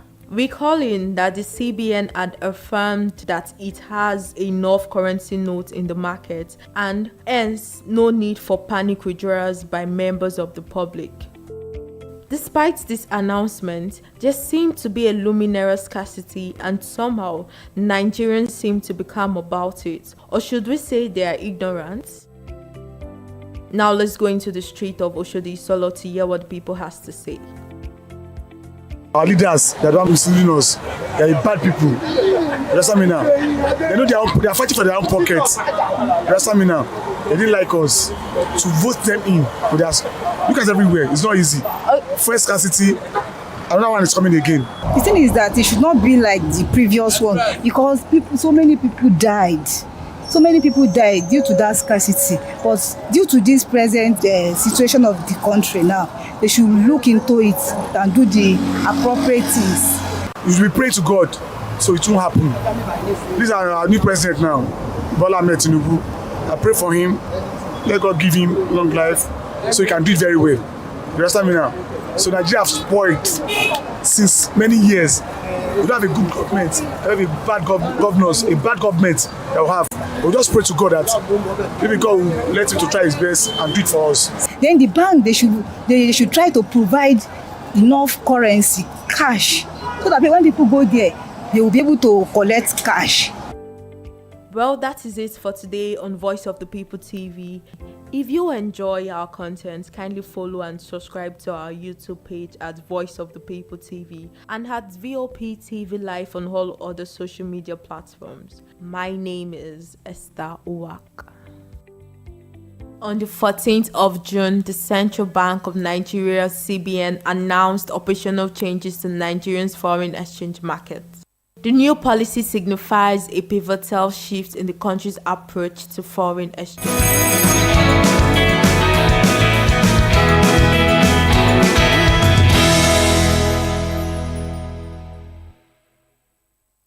Well, let's go into the world of business now. The British International Investment, BII, the United Kingdom's development finance institution, and the impact investor has concluded plans to invest $15 million in equity into a Singapore-headquartered agricultural commodities trading house, Valency International. Announcing this in a statement on Tuesday, BII said that the fund was for the expansion of processing and warehouse infrastructure in Nigeria. According to the organization, the transaction is subject to regulatory approval and is expected to close in early 2024. Well, the federal government declared on Tuesday that Nigeria gets about 40,000 megawatts of electricity from generators powered by premium motor spirit, popularly called petrol, and those run by automotive gas oil, also known as diesel. It disclosed this at the Ministerial Summit on Integrated National Electricity Policy and Strategic Implementation Plan, while examining the key challenges to Nigeria's electricity reliability through the prism of governance, adherence to rules, contracts, and finance. All right, so these are business stories that we have for you at the moment. All right, when we come back, we'll take a break. When we come back, we'll have sports being dished out to you as Kayla Abraham will join the conversation. Stay with us.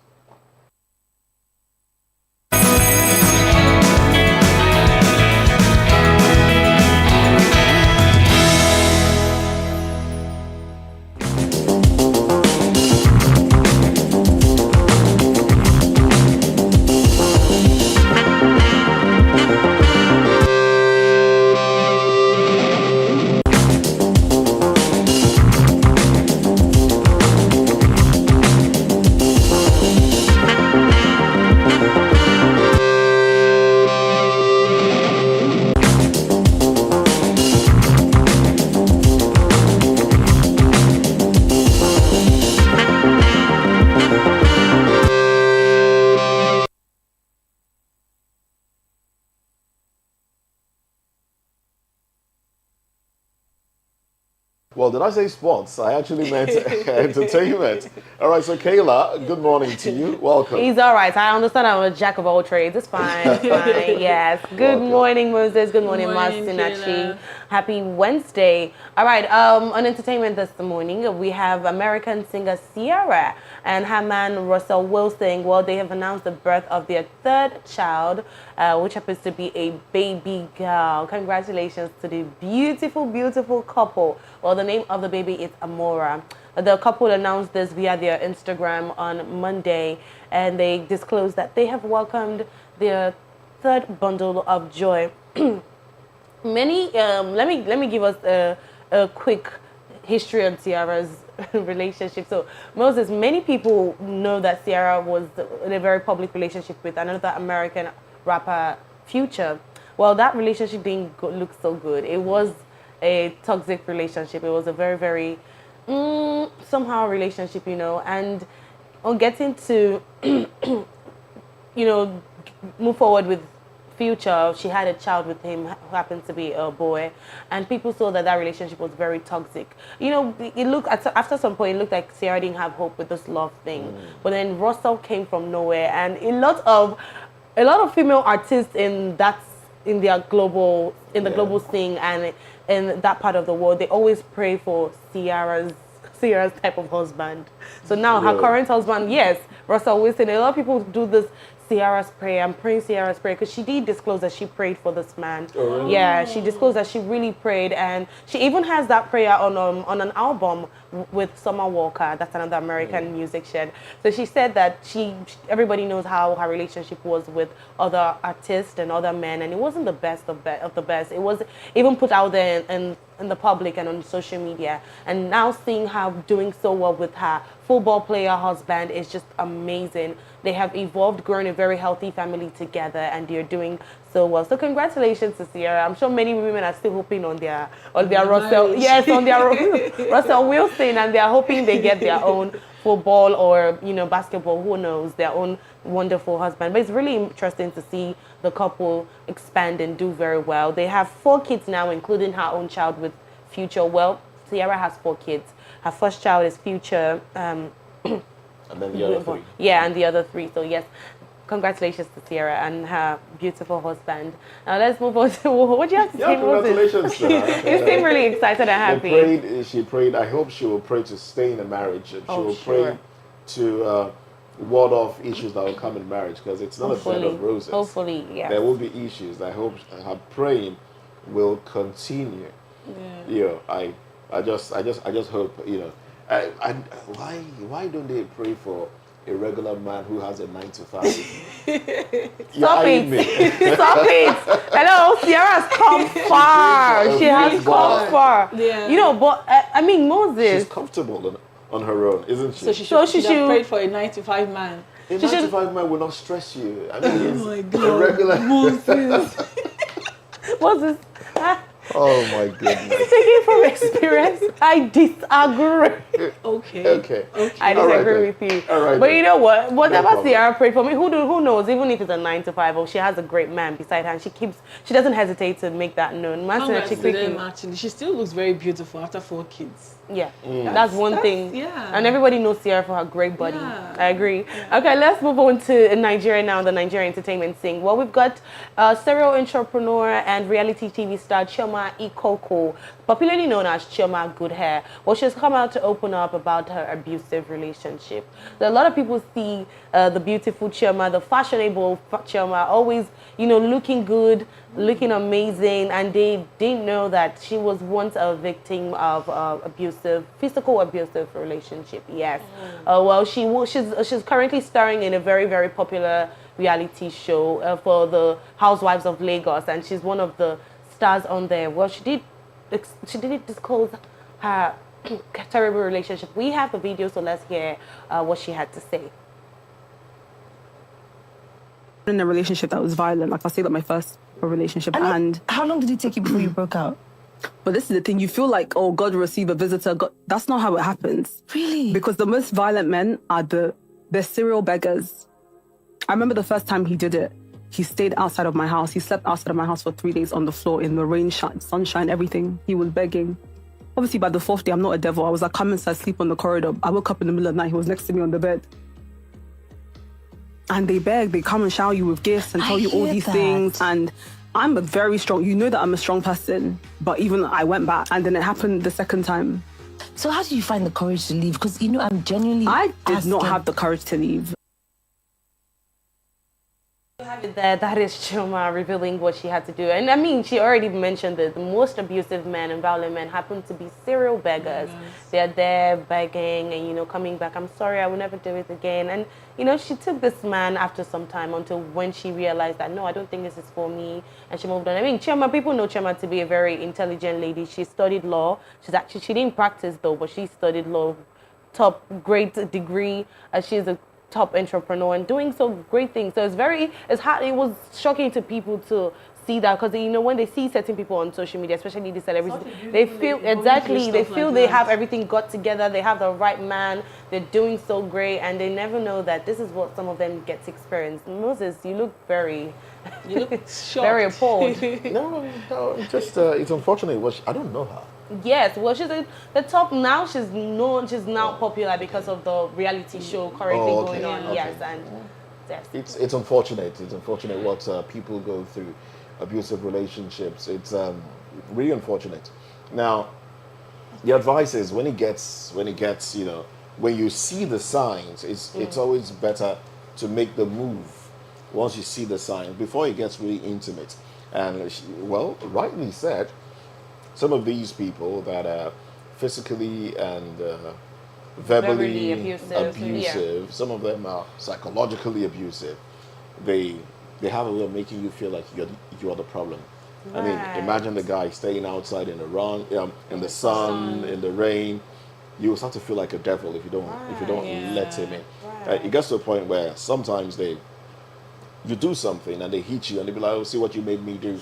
See what you made me do. It's your fault. Don't you know how much I love you? And then I get angry. Stop getting me. These are signs that people should see and run for dear life. It's unfortunate that she had to go through it. It's unfortunate that anybody really, anybody has to go through that. But we cannot hide from the fact that there are individuals that feel that cannot contain their anger, that cannot contain their emotions, and they get physical or they get verbal.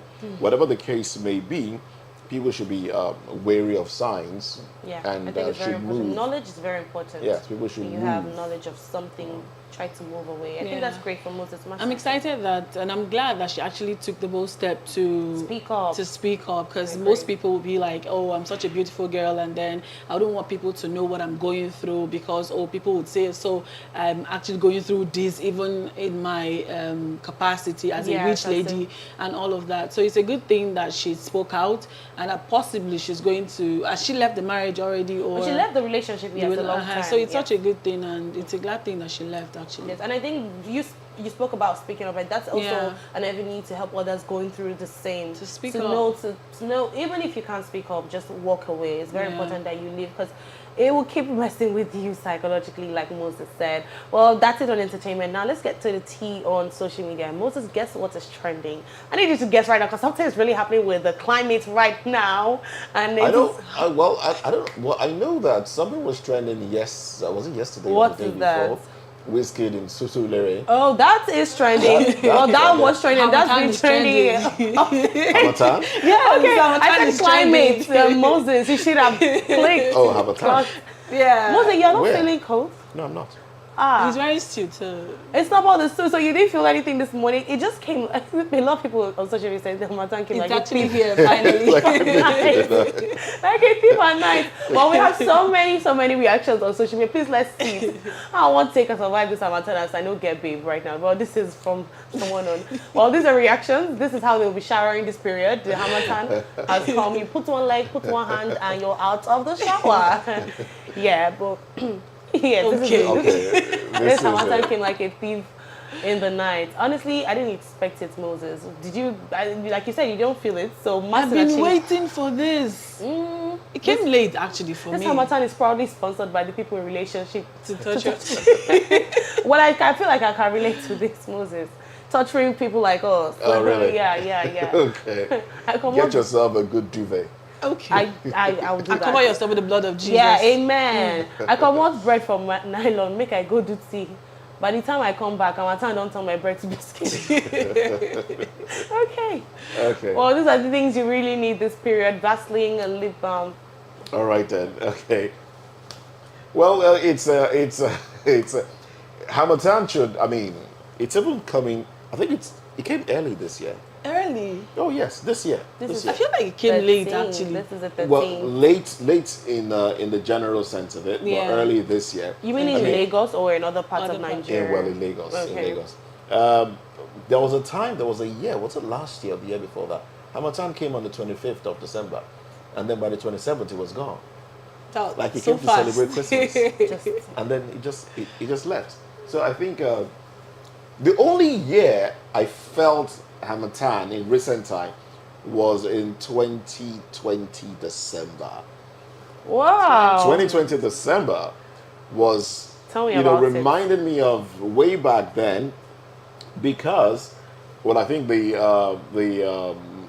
lack of vehicles on the road had something to do with it, because in 2020, because of COVID-19, there was a lot of stay at home, and then vehicles were not on the road, so you didn't have the fumes and the depletion of the ozone layer and things like that. So I felt the weather, I felt the Hamatan. So since then, you've not felt the Hamatan? No, I've not felt it again like that. Okay. All right.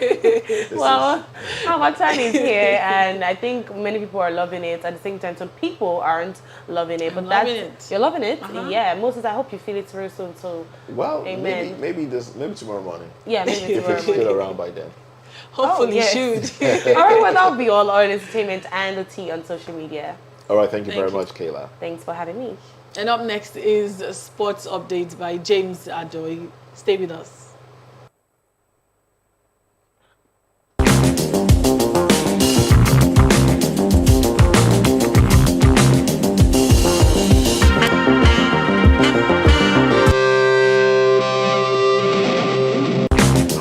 Audio Jungle.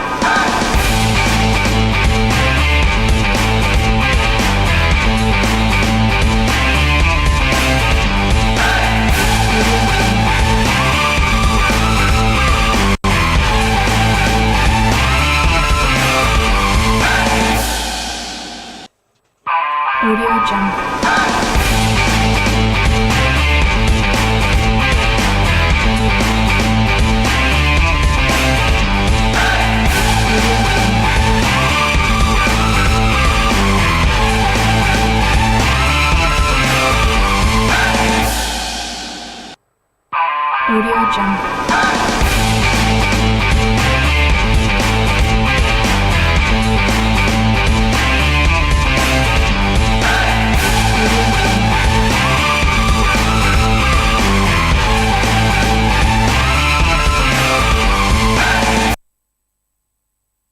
Welcome back this morning.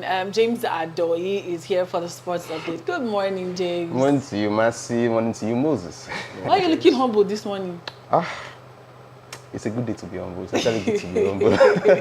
Before we go into today's show, I hope you guys watched our very own Victor Oseni win the no, I didn't watch that one. I didn't watch. I saw the news. Yeah, it was actually a very good moment. Yes, it was actually a very beautiful moment. Not just for Victor, we saw other Nigerians. We saw Asisa Toshuala come out to the best female for the sixth time. Six times, back to back. So congratulations to Asisat, and also saw the female goalkeeper also Nadozie also came out victorious best goalkeeper of the year. It's actually a very beautiful one, and congratulations to Victor. Victor had an exceptional year, and you cannot just take it off him. 33 years of playing back to back, 33 years of Napoli playing back to back and not getting the trophy, and suddenly coming out to give them that trophy, the first league trophy in 33 years. Actually a very beautiful one for Victor. Congratulations to Victor, and he was the first Nigerian to win the CAF award in 24 years. The last time Nigerian award was Kanu in 1999. Is it 99 or 60? 99? Okay. Yeah. I think it's 99. Congratulations to Victor. Congratulations to Nigerians to going out to support. Nigerians were actually there in numbers to support them. And the whole venue was fully packed with Nigerians. So we're priding right now. Wow. Biggest winners of the night. Okay, now moving on to today's stories. We had a lot of matches yesterday. And we'll start with the UCL matches where Arsenal had first match of the day, and Arsenal already qualified for the knockout in the round of 16, and they came out victorious yesterday. Goals from just 1-1 draw. Goals from Nketiah and Vatterson were enough to get the full draw. Congratulations to Arsenal. Actually, Arsenal actually having a very good one and a very beautiful one, and I hope they keep on firing on all cylinders. Also, Manchester United lose their spot in the qualification last night also to Bayern Munich. They needed a goal. They needed a win to qualify, and hope Galatasaray could. Sorry, Matthew, how are you doing? Because I have to ask that question. You guys are going through a phase, and I don't know. We're all going through it together, so we're going to be fine. No, it's not everybody. It's just you guys. Oui. I just you. Because I know you're a Manchester United fan. How? I just know. I'm a lover of good football. Okay. And I think Moses should be all joy. I know Arsenal has been doing very well for him, and they have been performing, and congratulations to them also. And I hope they keep on going further. And Victor Osimhen was in Morocco on Monday night, and yesterday night he was in Italy to take part in the Napoli match. And also he was also on the score sheet. He scored the second goal of the match to see Napoli qualify second in the group after Madrid into the last 16 of the Champions League. Will they go further? I think they can. I actually want them to win so that it can be in the conversation of the world best. Maybe we know the last one he came in 8th position, 8th best player in the world. It's actually a very big one, and him qualifying also is actually his team winning the Champions League or maybe going to the finals will boost his profile for him to maybe become a contender or winner. But we know we still have the likes of Haaland and Mbappe also on that will be aiming to win also. Now let's not forget Osimhen also and Asisa Toshuala made it to the 2023 Globe Award shortlist, the finalists, and they're in good company. We have the likes of Messi and others also who are also made it to the final list. We saw Victor Osimhen, Karim Benzema, and the likes. But Victor making it to the likes, and I think he's actually in a very good company. I just think I also keeps on firing in all cylinders and making us proud every time he steps on the field. Moving on, we also have one other story from Italy, and Juventus legend Chiellini has come out to in a recent post to announce his retirement from football. He's retired at the age of 13. He's currently 39, and he released on his X handle yesterday where he said, okay, he has had a very good ride, over 24 years of playing football, and he's coming out to say, okay, it's time for me to hang the boots and that not early. 39 is actually it's not early, it's late. It's okay. It's late. Most players are retired at the age of 31, 32, 33, Yeah. but for him to play and carry on as a defender to 39 is actually a very, very good one for him, and want to wish him all the possible best. We don't know if we'll be seeing him on our screen as coach or maybe a sporting director or something that still have to do with football, but we don't know. But Chiellini is he had a very, very long career. He played most of his playing days at Juventus, where he won 9 times. He was 9 times Serie A champion among other trophies. He also won the 2022 Euro champions, where Italy defeated England in the finals. That very big final. And congratulations to Chiellini. We just want to wish him all the possible best moving forward in football. And that will be that on sports. We'll be here tomorrow to give you more updates on recent happenings. All right, thank you very much, James Adoyi, for taking us into the world of sports there. Thank you, Moses.